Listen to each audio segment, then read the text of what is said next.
Halo, apa kabar semua? Saya doakan semoga dalam keadaan baik-baik aja dan selalu dimudahkan rezekinya. Sebelum kita mulai ke pembahasan alur ceritanya, saya beritahukan dulu bahwa channel ini sudah terkena strike sebanyak 2 kali. Jadi hanya tinggal 1 kali lagi aja maka channel ini akan menghilang dari per-YouTubean alur cerita film. Buat yang mau terus ngikutin alur cerita di channel ini, bisa subscribe ke channel kedua kita, dan linknya juga ada di deskripsi di video ini. Baiklah, kembali ke filmnya. Ini adalah sebuah film yang rilis pada tahun 1998. Sebuah film yang memiliki rating tinggi di IMDb yaitu sekitar 8,1. Film yang diperankan oleh Danny Bootman dan disutradari oleh seorang sutradara asal Italia bernama Giuseppe Tornatore ini adalah sebuah film fiksi musikal terbaik yang pernah saya tonton. Film ini mengisahkan tentang seorang musisi otodidak yang seumur hidupnya tak pernah menyentuh daratan karena dia dibesarkan di dalam sebuah kapal. Penasaran dengan filmnya? Yuk langsung aja kita ke ceritanya.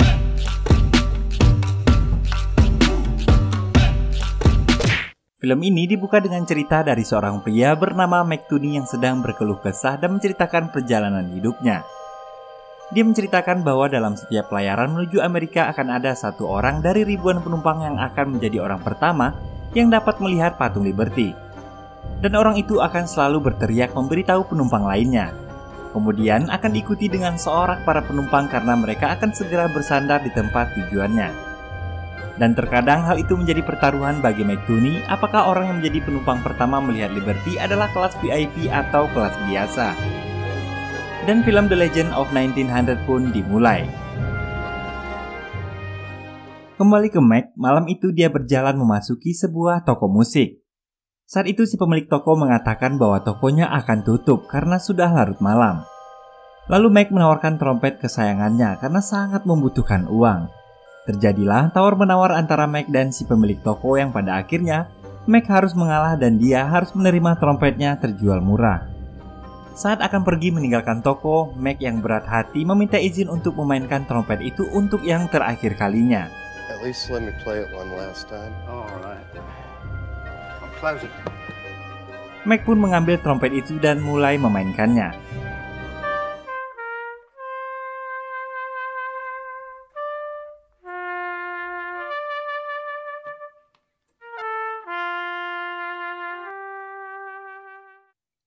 Pemilik toko yang mendengar permainan Mac tersebut merasa pernah mendengar lagu indah yang dimainkannya.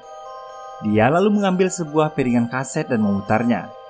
Musik yang Mac mainkan barusan sama persis dengan musik yang dia putar saat ini. Pemilik toko itu kemudian bertanya apa judul dari lagu tersebut. Mac terkejut dan langsung berhenti memainkannya.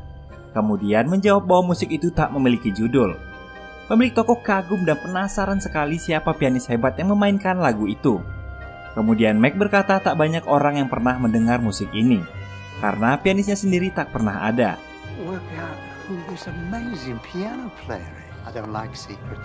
Pemilik toko itu semakin penasaran dan dia sangat ingin mengetahui siapa pianis hebat ini. Kemudian Mac pun mulai menceritakan rahasianya, cerita tentang masa lalu dia dan sang legenda pianis hebat tersebut. Scene berpindah ke beberapa tahun sebelumnya. Saat itu sebuah kapal besar sedang bersandar di Amerika. Kapal itu bernama Virginia.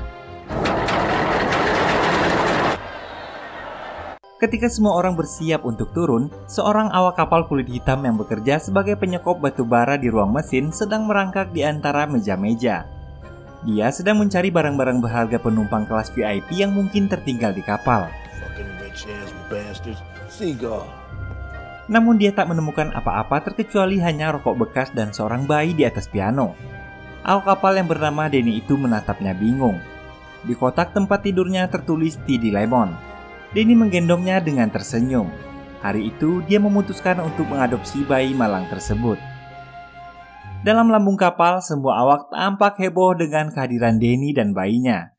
Bahkan beberapa dari rekan-rekannya mencela Denny, karena untuk hidup mereka sendiri saja sudah sulit. Ditambah lagi akan merawat seorang bayi, dan tentu ini akan menjadi masalah dengan pihak imigrasi. Akan tetapi Denny tak peduli dengan semua ocehan teman-temannya. Dan tekadnya sudah bulat akan membesarkan bayi malang tersebut. TD was right on that box. Any of you shitheads know what that means? Well, I'll tell you what it means. It means thanks, Danny. Oh, I forgot. Y'all can't read. Hey, those bastards know mine. Ain't soft as your mama's tit, but it's real milk. Dan akhirnya bayi tersebut diberi nama 1900, sesuai saat tahun di mana bayi tersebut ditemukan. Kemudian bayi itu menangis, dan hari itu 1900 pup sangat banyak sekali. Tapi dengan sisi keibuannya, Denny merawat anak itu dengan penuh kasih sayang di tengah kepulan asap mesin, dan begitulah 1900 tumbuh di dalam kapal. Karena tak memiliki dokumen dan visa, 1900 hanya menghabiskan tahun-tahunnya bersembunyi di dalam lambung kapal. Tetapi dia tetap terlihat senang walaupun sehari-harinya hanya menatap hamparan laut yang sangat luas.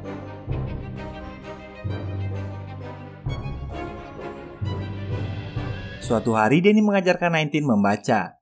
Dia memberikan bacaan nama-nama kuda pacu yang sering dia pasang untuk bertarung. Hingga kemudian 19 menanyakan arti dari salah satu nama kuda yang bernama Mama. Dan Denny menjawabnya dengan jawaban yang terlintas di benaknya saat itu. Dan berkata, Mama's a horse. Matter of fact, you know what I say? Mama's the best horse in the world. Kini orang-orang di dalam kapal sudah terbiasa dengan kehadiran 19 dan semua kru kapal menjadi bagian dari keluarga besarnya. Mulai dari Koki, seorang dokter kapal yang memiliki nama Jerman yang sangat panjang, Dr. Klausemann Spitzwegens-Dorfenthaler. Hingga sang kapten kapal yang sering memergokinya saat mencuri kue di dapur. Walaupun sering marah dan berkata akan mengusirnya karena sering dikerjai, dia tak pernah benar-benar mengusir 19 dari kapal itu.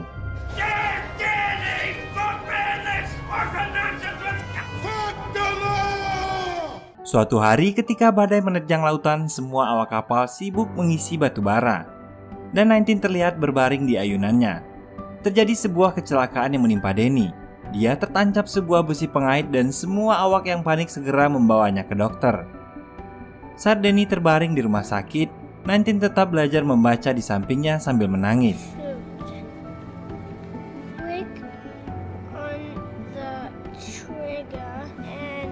Bagi Denny, sakit atau tidaknya, dia tetap tertawa ketika mendengar anaknya yang polos itu membacakan nama kuda-kuda pacuan taruhannya. Hingga 3 hari setelahnya, Denny dinyatakan meninggal dunia. Upacara pemakaman dilakukan di atas dek kapal. 19 yang saat itu sedang berkabung mendengar sebuah lantunan musik untuk pertama kalinya. Jasad Denny pun disemayamkan dengan cara dilarungkan ke lautan. Hari itu, 19 menjadi yatim untuk yang kedua kalinya. Sehari-harinya, 19 hanya hidup di kapal. Dia tak pernah sekalipun menginjakan kakinya ke daratan, meskipun dia sering melihatnya dari jendela kapal. 19 saat itu baru berusia 8 tahun, dan dia tak memiliki kota, negara, tanggal lahir, dan keluarga. Bagaimanapun juga, 19 seperti tak pernah dilahirkan ke dunia. Pada suatu hari, 19 naik ke gorong-gorong kapal. Dia mengikuti alunan musik yang didengarkannya. Kemudian mengintip dari luar jendela dan melihat orang-orang yang sedang berdansa. Lalu pandangannya mengarah kepada seorang pianis. Malamnya, kapten kapal tiba-tiba dibangunkan, dan semua penumpang berjalan menuju ballroom kapal karena mereka mendengar sebuah alunan piano yang sangat indah. Semua tertegun ketika mendapati 19 lah yang sedang duduk di atas piano dan memainkannya. Semua terheran entah dari mana 19 itu bisa memainkan piano dengan begitu merdunya. Padahal selama ini dia tak pernah sekalipun menyentuh alat piano tersebut. Namun kapten kapal yang kesal melihat tingkah 19 karena telah mengganggu istirahatnya berkata bahwa 19 telah melanggar aturan kapal. Dan kemudian 19 pun berkata, "Fuck the regulations." Kembali ke Mike, dia dan pemilik toko mentertawakan tentang kejadian hari itu. Lalu si pemilik toko berkata bahwa ini adalah sebuah karya besar dan pasti harganya akan sangat mahal. Kemudian Mike berkata seharusnya piringan itu sudah tak ada. Only existing matrix was destroyed right after it was cut. This record shouldn't exist. Lalu si pemilik toko mengatakan bahwa dia menyatukan serpian piringan itu dari dalam piano yang dia beli. Dan di sanalah terdapat piano yang dulu pernah berada di kapal Virginia, yang telah beralih fungsi menjadi sebuah kapal rumah sakit. Kemudian pemilik toko mengatakan bahwa beberapa hari lagi kapal tersebut akan dihancurkan. Mengetahui hal itu, kemudian Mike bergegas menuju bangkai kapal tersebut. Di depan Virginia, dia kembali mengingat hari pertama dulu saat dia pertama kali menaiki kapal tersebut. Hari itu dia berniat melamar kerja sebagai pengirim musik di kapal Virginia. Saat mengikuti kualifikasi, belum sempat dia menunjukkan kebolehannya Mac ditolak mentah-mentah. Namun hal itu tak membuatnya menyerah. Mac mengeluarkan trompetnya dan memainkannya di luar ruangan.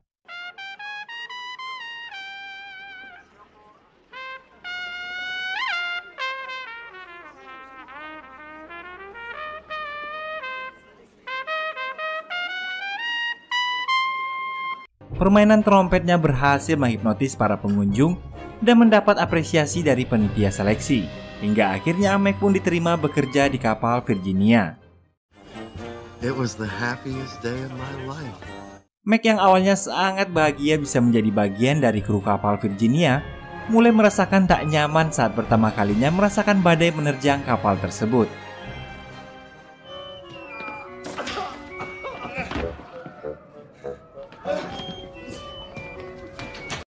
Di saat Mac muntah karena mabuk, tiba-tiba seorang pria berjas datang menghampirinya. Pria itu adalah 1900 yang telah dewasa. Dan disinilah awal pertemuan kedua sahabat ini. 19 menyuruh Mac untuk mengikutinya karena dia memiliki penawar untuk mengobati mabuk laut yang dia rasakan. Lalu 19 pun berjalan dengan santai di tengah kapal yang oleng terkena hantaman badai laut. 19 berjalan menuju pianonya. Kemudian menyuruh Mac yang terlihat kesulitan berjalan untuk melepas ikatan pada piano itu. Just take the brakes off. Hop on next to me. 19 pun mulai memainkan pianonya sembari piano itu terus bergerak mengikuti pergerakan kapal yang terombang-ambing.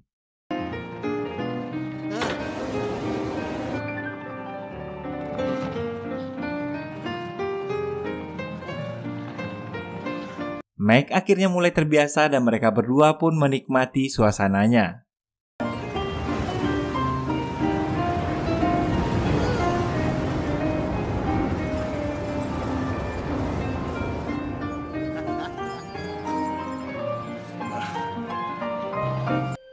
Tiba-tiba piano itu menabrak kaca dan berjalan terus menyusuri lorong kapal. 19 tetap saja memainkan pianonya seolah tak terjadi apa-apa. Hingga kemudian piano itu menabrak ruang kamar sang kapten. 19 tanpa rasa bersalah menyapa sang kapten yang terlihat sangat kesal. Akibat kejadian tersebut, mereka berdua pun dihukum untuk mengisi bahan bakar kapal. Dan di sanalah mereka saling bercerita banyak hal tentang kota dan daratan. Lalu saling berkenalan dan di sanalah awal mula persahabatan ini terjalin.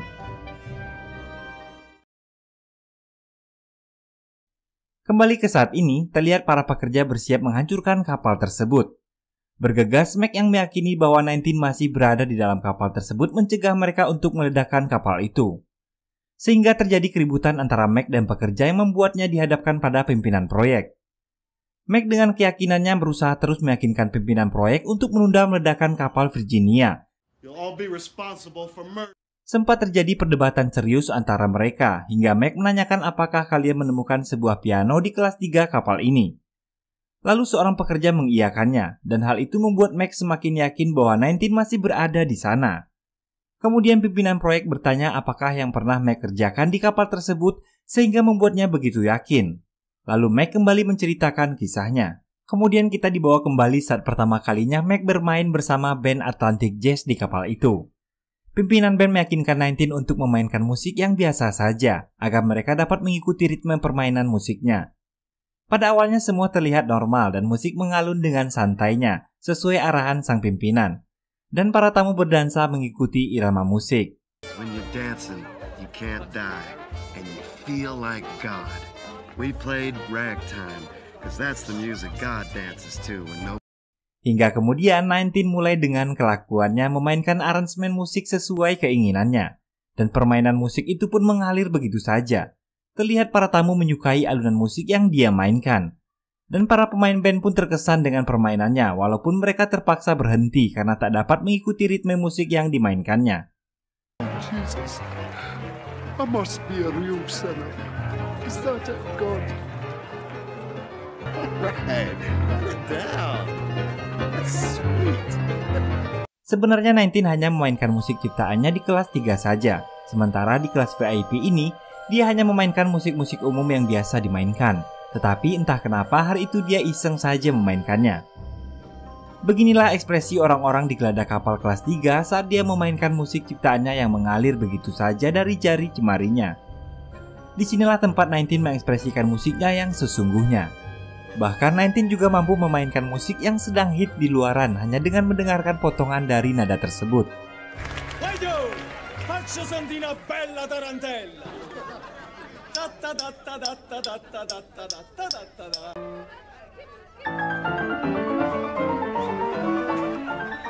People getting off the ship would talk about a strange music.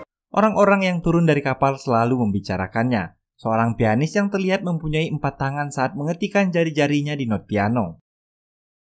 Suatu hari, seorang senator Amerika sengaja berkunjung ke kelas 3 hanya sekedar untuk menyaksikan secara langsung permainan dari seorang 19.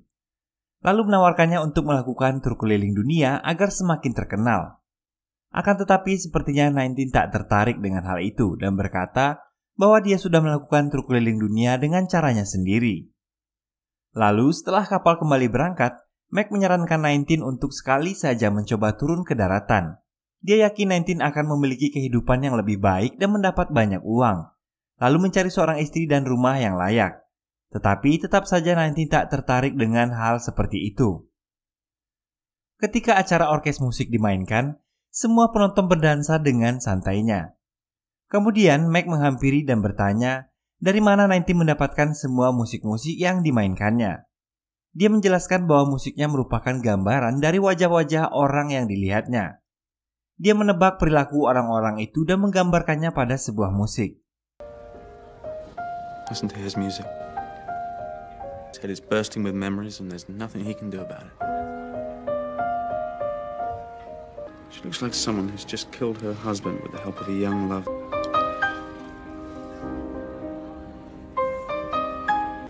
Don't you think this music's her?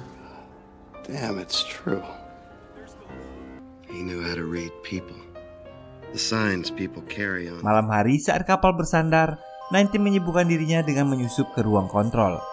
Dan di sana dia menghubungi satu persatu nomor telepon yang ada di sana, sekedar untuk berinteraksi dan berbincang-bincang dan mengenal orang-orang yang belum pernah dia temui.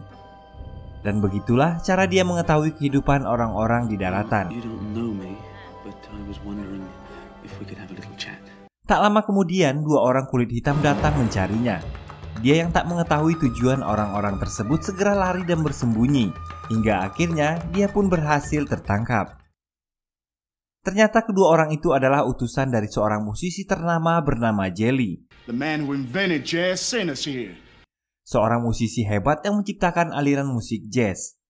Dia telah mendengar rumor tentang kepiawaian 19 bermain piano dan merasa tertantang untuk beradu skill dengannya. Hingga hari itu pun tiba. Tampak seorang pria dengan jas putih sedang diwawancarai oleh banyak wartawan di sekitarnya. Para wartawan sangat penasaran kenapa sekelas maestro hebat ternama berada di pelabuhan itu. Sementara itu tampak Mac, 19, dan kru Atlantic Jazz sedang memperhatikannya dari atas kapal. Tell the truth. You scared? I don't know. Someone plays better piano than you. 19 tampak tak peduli dengan duel tersebut karena dia merasa tak ada gunanya untuk mengadu skill permainan pianonya sehari-hari yang menurut 19 biasa-biasa saja. Dia malah lebih tertarik untuk melihat kemampuan sang maestro pencipta jazz itu. Sedikit pun tak ada rasa persaingan dalam dirinya. Malam itu, saat 19 tengah bermain, tiba-tiba Jelly memasuki ruangan. Semua orang terdiam. Bahkan segelas minuman langsung disajikan untuknya sebagai tanda penghormatan. 19 yang melihat sang maestro hebat telah tiba dengan senang hati meninggalkan pianonya. S'il vous plaît.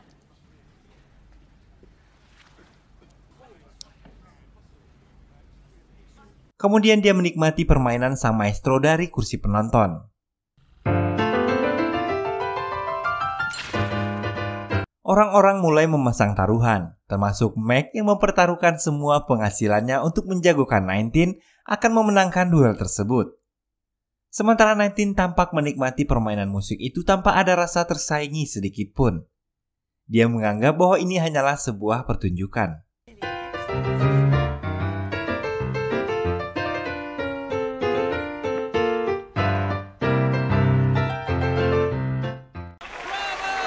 Bahkan sang pimpinan orkestra kapal itu yang selalu dibuat jengkel oleh 19 terlihat senang. Akhirnya 19 tak bisa berkutik melihat permainan sang maestro. Semua orang termasuk 19 memberikan tepuk tangan atas permainan hebat yang dipertontonkan oleh Jelly. Kemudian Jelly meminta 19 untuk bermain. Di hadapan sang maestro dia tampak gugup. Kemudian memainkan sebuah musik Natal untuk menghibur para penonton. Para penonton pun tertawa karena 19 malah memainkan lagu tersebut, bukannya memainkan sebuah permainan yang dapat menandingi permainan Jelly tadi. 19 yang masih belum menyadari ini adalah sebuah pertaruhan harga diri, kemudian dengan tenang mempersilahkan Jelly untuk melanjutkan permainannya.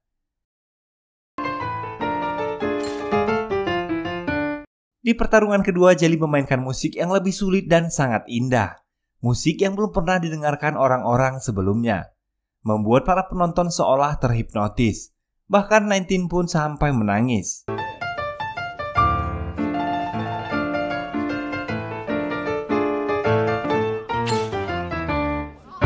Saat tiba gilirannya, 19 malah memainkan musik yang sama, musik yang baru saja dia dengarkan.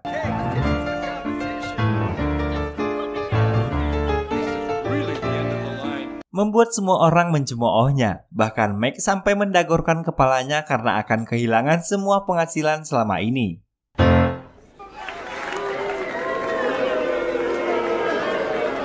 Did he lose, senor? Not yet. Di pertandingan ketiga, Jelly menatapnya tajam. Lalu Jelly menyuruh 19 untuk memperhatikan permainannya baik-baik. You stick this up your ass.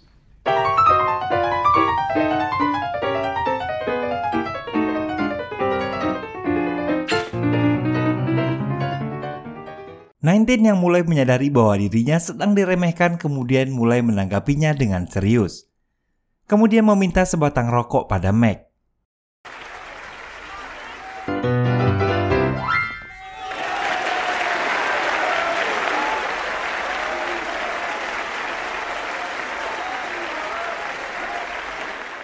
Dan tanpa menyalakannya, dia mulai memainkan permainan piano ketiganya. You asked for it, asshole.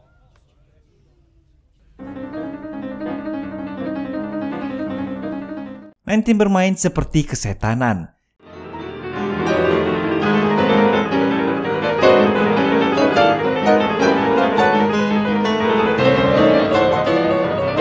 Dengan cucuran keringat seolah sedang mencabuti bulu-bulu ketek. Sebuah gerakan jari yang begitu cepat seolah dia bermain dengan banyak tangan sekaligus.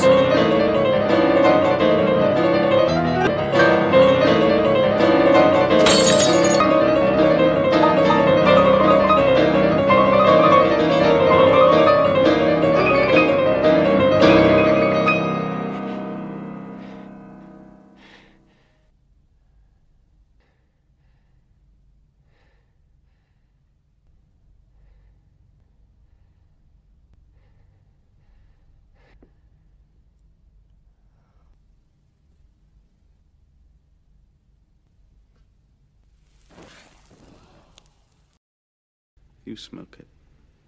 I don't know.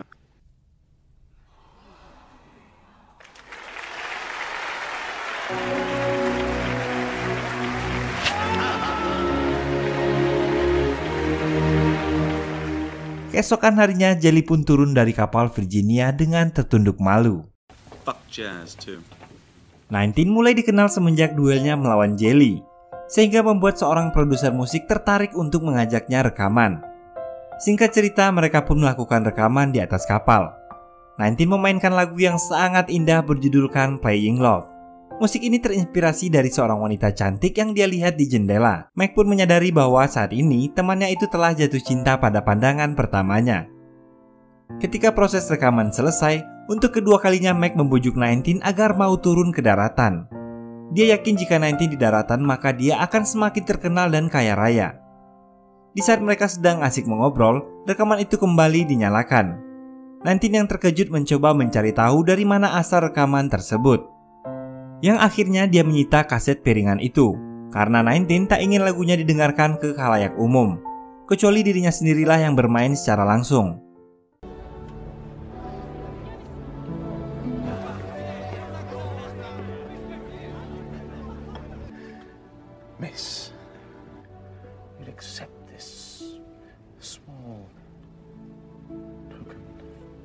Di suatu hari ketika hujan turun, 19 melihat wanita itu sedang memandangi lautan sendirian. 19 berniat memberanikan diri untuk menyerahkan piringan musik yang direkamnya kemarin. Namun sebelum 19 menyapa, segerombolan orang terlebih dahulu menghampirinya. Keesokan harinya ketika kapal telah berlabuh di dermaga, 19 melihat wanita itu akan turun dari kapal. Karena tak ingin menyesal, 19 berlari menuju wanita itu, sembari menenteng piringan kaset. Dia berdesak-desakan dengan penumpang lainnya. Setelah memanggil, 19 berbicara padanya. Wanita itu mencium pipi 19 lalu berpamitan. Wanita itu memberikan alamat rumahnya dan menyuruh 19 untuk mengunjunginya. Ketika mereka mulai terpisah, 19 terlupa untuk memberikan piringan itu. Dia kembali memanggil, namun wanita itu terbawa oleh derasnya penumpang yang hendak turun. Dan untuk kedua kalinya kaset tersebut tak dapat dia berikan. I'm sorry, but I can't hear. Accept this. Good luck. Thank you. Dan kehidupan di kapal terus berjalan sebagaimana biasanya. Hingga pada suatu hari 19 mengatakan bahwa dia akan pergi meninggalkan kapal dan hidup di New York. Mac yang tiba-tiba mendengar hal tersebut langsung shock, karena selama ini tak ada seorang pun yang dapat memujuk pria ini keluar dari kapal. But if I get off, live on land, maybe one day I'll make it to the coast. Yeah, I don't know who's been telling you all this bullshit. Or because I've always wanted you to leave this ship. You'll come visit me, won't you, Max? I'll bring the dessert and a bottle of wine. You cut a fine figure when you get down there. Hari itu pun tiba. Semua awak mengucapkan salam perpisahan pada 19. Terlebih lagi Mac. Dia merasa sangat sedih ketika harus melepaskan sahabatnya itu pergi. Ketika 19 menenteng kopernya berjalan di atas tangga menuju daratan, dia terhenti. Semua awak heran kenapa dia berhenti di tengah-tengah tangga. Ternyata masih ada keraguan dalam batinnya. Dia merasa sulit untuk meninggalkan kapal yang telah membesarkannya. Di sana juga terdapat kenangan-kenangan indah 19 bersama Danny, ayah angkatnya. Dan 19 pun memutuskan untuk membuang jauh-jauh niatnya ingin menuju ke daratan. Dia berjalan kembali menuju kapal. Singkat cerita, waktu cepat berlalu. 21 Agustus 1993, Mac meninggalkan kapal Virginia. Dan semenjak saat itu, Mac tak pernah lagi mendengar tentang kapal tersebut dan sahabatnya 19. Perang Dunia Kedua pun pecah. Tak ada yang tahu apakah yang dilakukan 19 selama perang. Mac berpikir bahwa dia paling hanya akan mengatakan persetan dengan perang. Kembali ke saat sekarang, setelah melalui perdebatan yang cukup panjang, petugas memberikannya kesempatan. Mac segera naik ke kapal itu. Kondisi kapal saat itu sangat berantakan. Mac terus memanggil-manggil 19 sahabatnya. Dia yakin sekali bahwa sahabatnya itu masih hidup dan bersembunyi di dalam kapal.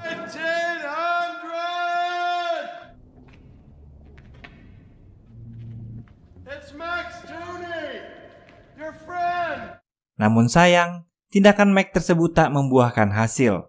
Mac yang merasa kecewa mendapatkan sebuah ide. Dia segera kembali ke toko musik tempatnya bercerita kemarin. Karena sudah larut malam, Mac menerobos paksa melalui jendela. Dia mencari piringan kaset rekaman 19.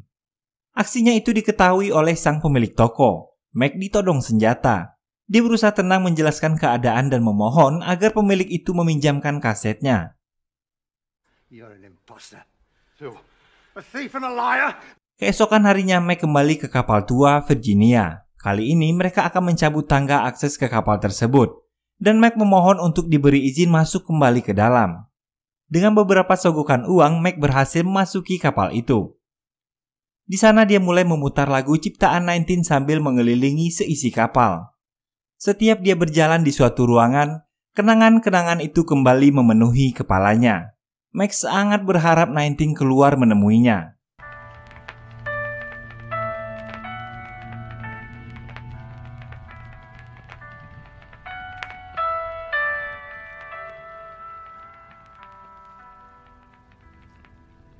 Dan akhirnya, musik itu berhasil membuat 19 keluar. Dia menyapa Mac di kegelapan dan menanyakan dari mana dia mendapatkan rekaman itu. Mac yang matanya telah berkaca-kaca karena sudah lama sekali tak menjumpai 19 bercerita banyak hal padanya. Call this a ship. What have you been up to all making music, even when the bombs were falling, even when. Di sini Mac berniat membawa 19 ke daratan untuk kesekian kalinya. Dia berkata bahwa mereka akan membentuk tim bersama, terkenal dan akan terkenang selamanya. Namun 19 kembali menolak. Dia berkata bahwa dunia terlalu luas baginya. Cukup kapal ini saja yang akan menjadi duniaku. 19 juga telah mengetahui bahwa sebentar lagi kapal ini akan dihancurkan. Tetapi itu adalah pilihannya. Dia lebih memilih mati bersama kapal Virginia. Max pun menangis mendengar jawaban 19. Max, picture the scene at Golden Gates, 1900. I was born on a ship. Shipwreck? Except I lost an arm. Would you mind awfully? Incidentally, we have one black arm, and nothing against any other race, God forbid. Merasa bahwa 19 tak akan berubah pikiran, Mac memutuskan untuk pergi meninggalkan kapal tersebut. Dengan berat hati, dia harus menerima kenyataan pahit ini. Max memeluknya untuk yang terakhir kalinya, kemudian dia pun pamit. Setelah keluar, kapal itu pun diledakkan.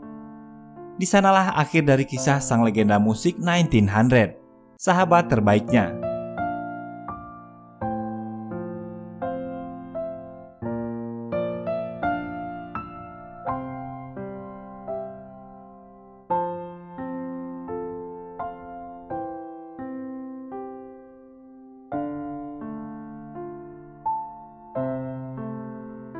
Mac kembali ke toko musik. Pemilik toko hanya terdiam mendengar cerita Mac barusan. Dia benar-benar dalam keadaan lesu saat ini. Ketika Mac akan pergi dari toko tersebut, pemilik toko memanggilnya, lalu mengembalikan trompet yang dia jual kemarin. Pak tua itu juga mengatakan ambil saja uangnya, karena baginya kisah ini merupakan sebuah kisah yang luar biasa, jauh lebih berharga dibandingkan sebuah trompet tuanya itu. Mac akhirnya menerima trompet tersebut lalu mulai melangkah pergi, meninggalkan toko dan ceritanya. Dan film pun selesai.